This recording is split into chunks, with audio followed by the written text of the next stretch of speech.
আসসালামু আলাইকুম। কোরআন আমাদের জন্য হিদায়ার পাশাপাশি আমাদের জন্য শিফাও।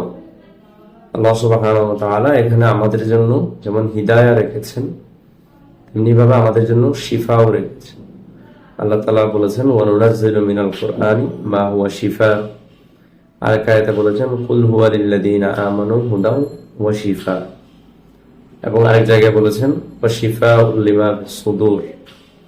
তাহলে আমাদের জন্য কোরআন দুনিয়া আখিরাতের সকল সমস্যার সমাধান যেমন দেয়, তেমনি আমাদের আর্থিক শারীরিক সকল রোগের প্রতিষেধকও এখানে আছে। আমরা শারীরিক রোগকে আমরা বড় মনে করি, বড় সমস্যা মনে করি, কিন্তু তার চেয়ে আরো বড় রোগ হচ্ছে আর্থিক রোগ, আর্থিক ব্যাধি।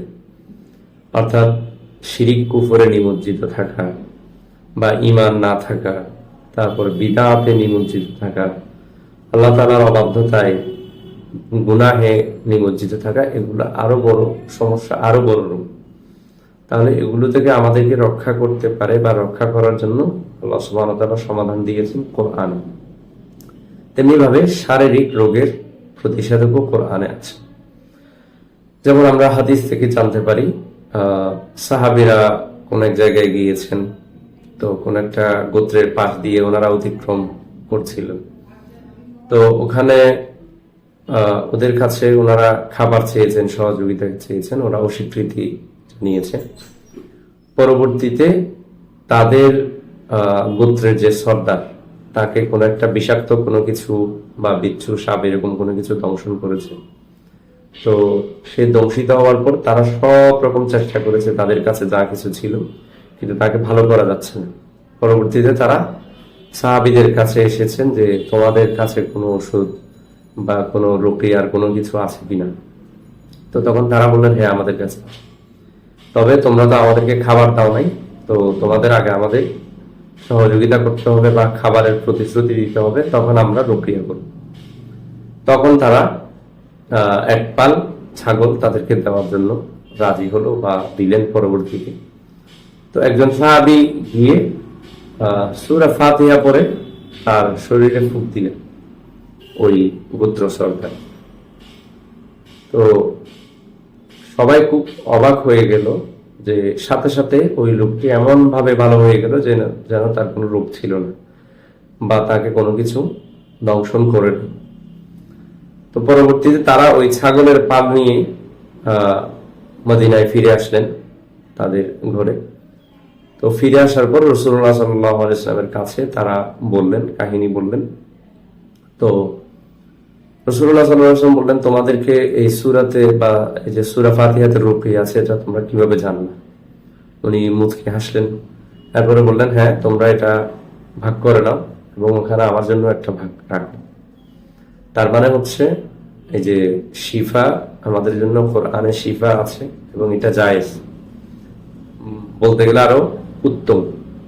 এবং রাসূলুল্লাহ সাল্লাল্লাহু আলাইহি ওয়াসাল্লাম নিজে তার নিজের শিফার জন্য বা তার আহাল পরিবারের শিফার জন্য যে সূরা ইখলাস, সূরা ফালাক, নাস এগুলো করে ফুঁক দিতেন।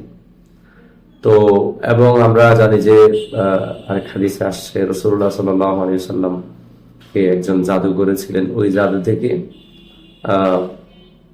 রক্ষা পাওয়ার জন্য বা ওই জাদু থেকে সুস্থ হওয়ার জন্য আল্লাহ সুবহানাহু ওয়া তাআলা তাকে এই যে ফালাক এবং নাসের 11টা আয়াত পড়তে বলেছিলেন এবং এগুলো পরে সুস্থও হয়েছে। তাহলে আমাদের পুরো কোরআনই বলতে গেলে শিফা।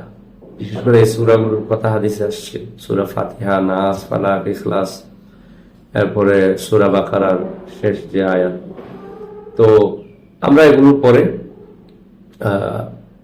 ফুঁক দিতে পারি বা পানিতে ফুঁক দিয়ে খেতে পারি, অথবা আরেকটা হাদিসে আসছে যেমন ঘুমানোর আগে যে ফালাক, নাস, ইখলাস এগুলো পরে আমরা ফুঁক দিয়ে গায়ে মালিশ করতে পারি।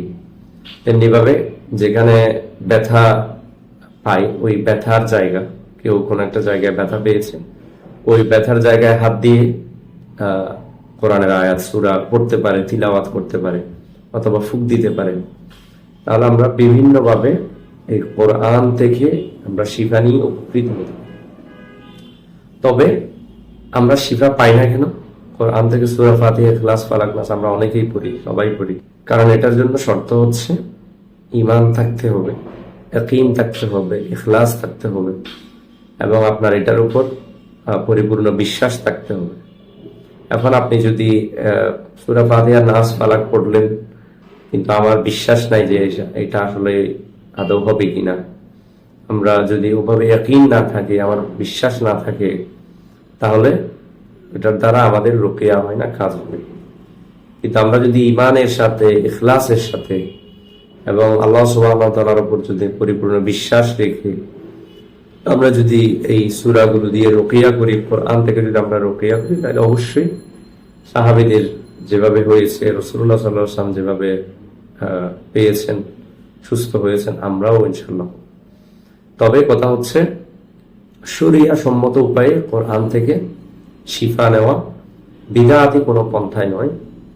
এই যে যেগুলো সুন্নাতে এসেছে, সুন্নাহ দ্বারা স্বীকৃত, অথবা আহলুস সুন্নাহর আলিমরা যে পন্থাগুলোকে জায়েজ বলেছেন, ওই পন্থা দিয়ে কোরআন থেকে শিফা নেওয়া, বিদআতি কোনো পন্থায়, নব আবিষ্কৃত কোনো পন্থায় কোরআন থেকে শিফা না নেওয়া।